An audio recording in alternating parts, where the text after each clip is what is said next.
If you have restless legs and you're struggling with anxiety, depression, or brain fog, you need to hear this. You're not crazy, you're not weak, you are sleep deprived. And chronic sleep deprivation doesn't just make you tired, it fundamentally changes your brain chemistry. I'm Mark Chapman. I've had chronic RLS for 6 years, and today I'm covering 5 mental health effects that RLS creates and what you can actually do about it. Now, these aren't character flaws. These are biological consequences of sleep deprivation, and understanding that changes everything. Now, here are the 5 effects. First is anticipatory anxiety. So for me, around 6 p.m., I start thinking it's coming. By 8 p.m., I'm dreading bedtime. You get anxious about not sleeping or how painful it will be, or anxious about how exhausted you'll be tomorrow. The anxiety actually makes your RLS worse. And as your RLS worsens, it creates more anxiety. It's a vicious cycle. Number 2 is depression. So chronic sleep deprivation disrupts serotonin production, affects dopamine regulation, and impairs your brain's ability to regulate mood, which can manifest in low mood or even depression. This isn't psychological, this is biochemical.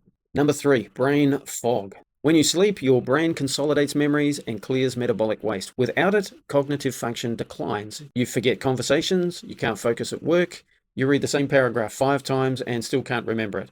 Studies confirm that RLS patients score lower on cognitive tests. So it's real, it's measurable, and it's caused by sleep deprivation.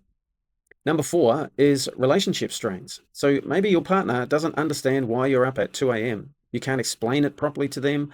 You snap at people because you're exhausted. You cancel plans. People think you're unreliable, and you can feel isolated. The isolation gets worse. The misunderstanding gets worse. And it's all because you're tired. Plus, you feel guilty about it on top of everything else. Number 5 is medication anxiety. And here's what people don't talk about. This constant worry about medication. What if it becomes unavailable? How would I function without the medication keeping the pain at bay? Right now, I'm switching from ropinirole to gabapentin. I'm worried about symptoms worsening during the switch. I'm worried if gabapentin will actually work. The ropinirole causes nausea and extreme sleepiness. I can't stay up late with my family because the medication makes me so sleepy. I'm missing time with them. This medication-related anxiety is a mental health burden that nobody really acknowledges.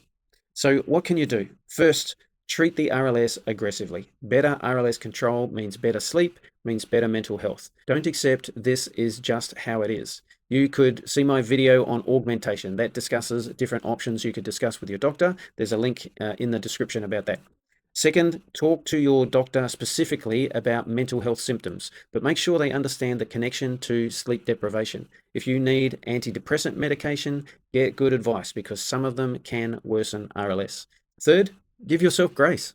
Brain fog, irritability, emotional struggles, these are expected responses to sleep deprivation. You're not failing, you're coping with something genuinely difficult. Fourth, connect with people who understand. RLS support groups help with the isolation.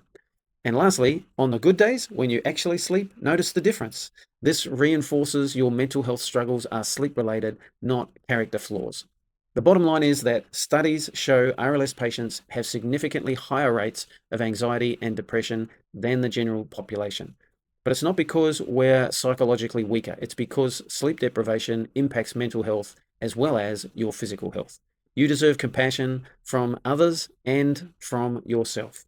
Now, an important disclaimer, I'm not a doctor or mental health professional.